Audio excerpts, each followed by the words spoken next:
કાંકરિયા તળાવ એક અદ્ભુત કહાની। અમદાવાદ શહેર, સાંજનો સમય, ઠંડા પવન સાથે કાંકરિયા તળાવની લહેરો શાંત રીતે કિનારે અથડાઈ રહી હતી। પણ આ શાંતિ પાછળ છુપાયેલી છે એક સદીઓ જૂની કહાની।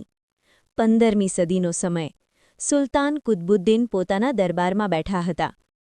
મારે એક એવું તળાવ બનાવવું છે જે માત્ર પાણી માટે નહીં પણ શાહી શાન માટે ઓળખાય। આદેશ મળ્યો, હજારો મજૂરો કામે લાગી ગયા। દિવસ રાત મહેનત બાદ એક વિશાળ તળાવ તૈયાર થયું, કાંકરિયા તળાવ। એક દિવસ રાજા કામની તપાસ કરવા આવ્યા। તેઓ તળાવની આસપાસ ફરતા હતા। અચાનક તેમના પગમાં કંઈક ચૂભ્યું। આ શું છે? રાજાએ ગુસ્સામાં કહ્યું। સૈનિકો દોડીને આવ્યા। હજૂર, અહીં તો નાના કાંકર છે।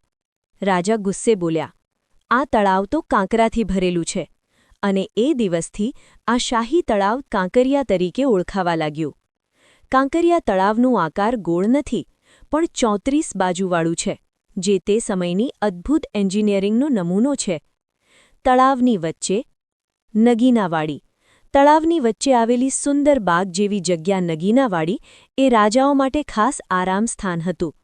રાતે અહીં દીવડાઓ અને સંગીત સાથે મહેફિલો ભરાતી અને કહેવામાં આવે છે કે અહીં અનેક શાહી પ્રેમકથાઓ જન્મી હતી। સમય બદલાયો, સદીઓ વીતી ગઈ, રાજાઓ ગયા, દરબાર ખાલી થઈ ગયા, પણ કાંકરિયા તળાવ આજે પણ ઊભું છે, તે જ ગૌરવ સાથે। હવે અહીં બાળકો હસે છે, પરિવારો ફરવા આવે છે અને રાતે લાઇટો સાથે તળાવ ચમકે છે।